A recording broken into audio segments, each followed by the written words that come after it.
Hey y'all, how you doing? All right, so today I'm going to talk about percent word problems. I'm going to go ahead and give you a setup on how to solve them, what I always use. I've been using this since forever. I'm not going to lie to you. I'm not going to lie to you. It's not necessarily a math hack. It's just, it works. It works. So here we go. First, what I want you to understand is that a percent is any number over 100. Any number. If it's over 100, it's a percent. So if I had 25 over 100, that would be 25%. If I had 722 over 100, guess what? It's 722%. All right, so glad we cleared that up.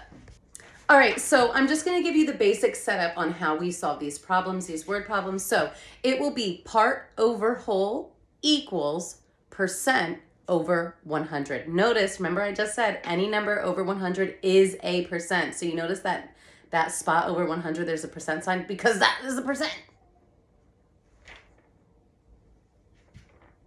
All right, so in the word problems, you always get like a total amount, a partial amount, maybe. So what you want to do is you want to look for the total amount of whatever it is and the partial amount of what it is, and you just plug in. All right, so here's my word problem. On a bus, 22 of the 40 students are in window seats. What percent are in window seats? So I always like to find my question mark first to find out what am I trying to find and if it matches the information they gave me, because a lot of times what happens in school or like on the worksheets or on your tests or anything like that, quizzes and tests, they will try to almost trick you. Like they'll say like, okay, sometimes this happens. They'll say 22 of 40 students are sitting in window seats. How many are, or what percent is not, right? When they told you the information for who is sitting in the window seat.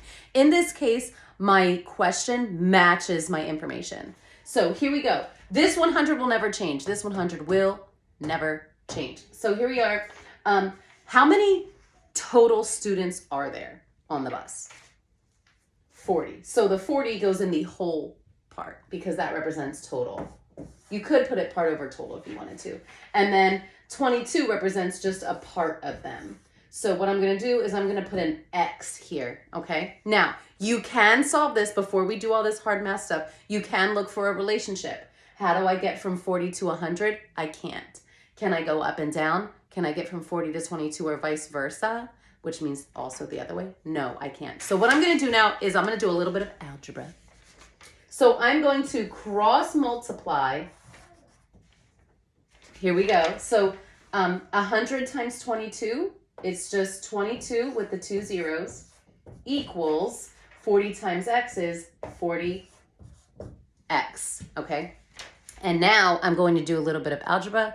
I'm going to solve for x. I'm going to get it by itself by using the inverse. Inverse means opposite. So what is happening between 40 and x?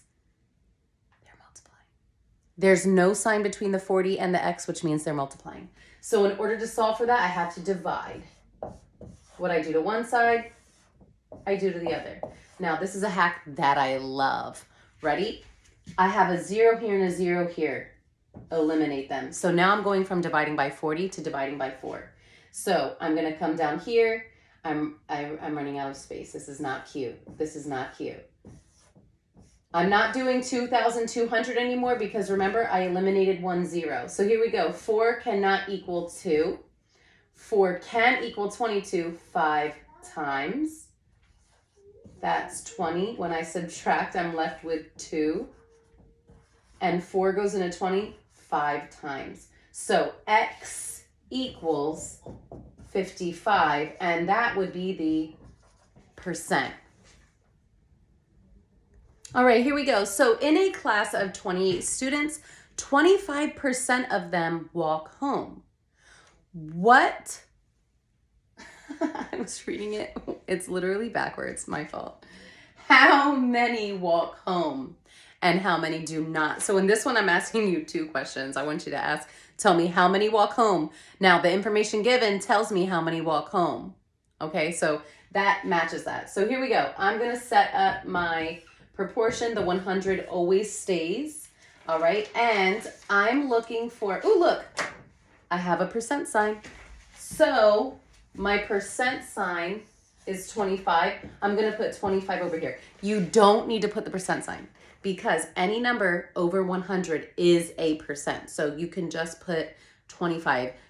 As a matter of fact, don't put the percent sign. When it's over 100, it means percent.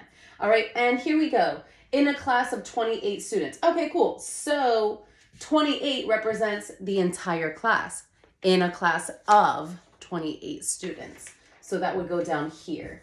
All right. So we're trying to find out how many walk home. 25% represents walking home.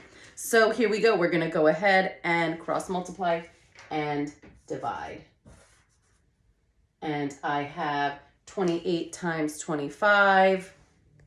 28 times 25, and that is 700. I already have that math written down, so don't stress, but I don't want to waste your time in the video. Equals and 100x. Look, 28 times 25 is 700. 100 times x is 100x. All right, and I need to isolate x because when x equals something, that will be our answer.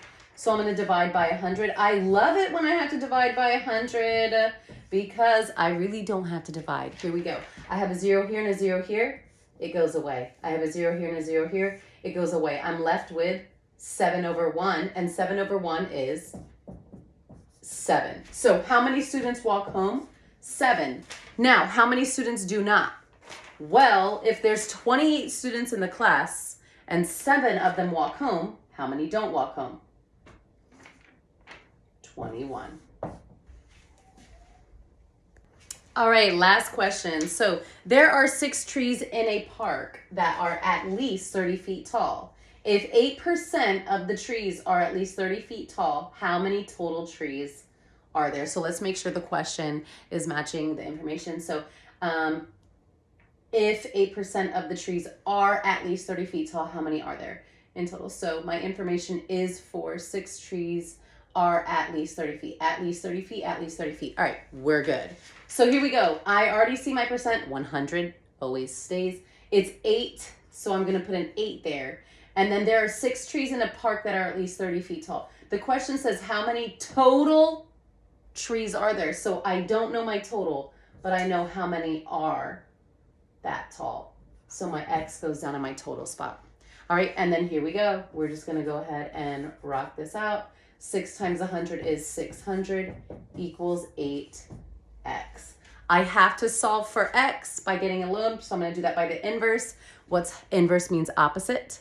What's happening between 8 and x? There's no sign between them, so that means they are multiplying.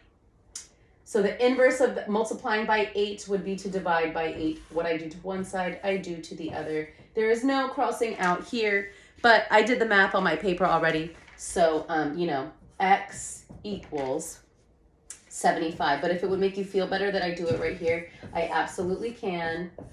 So 8 doesn't equal 6, but it goes into 67 times, and that's 56. When I subtract that, I'm left with 4. I bring down the 0. I'm left with 5, and I have nothing left over. I really hope that this helps you out. Bye!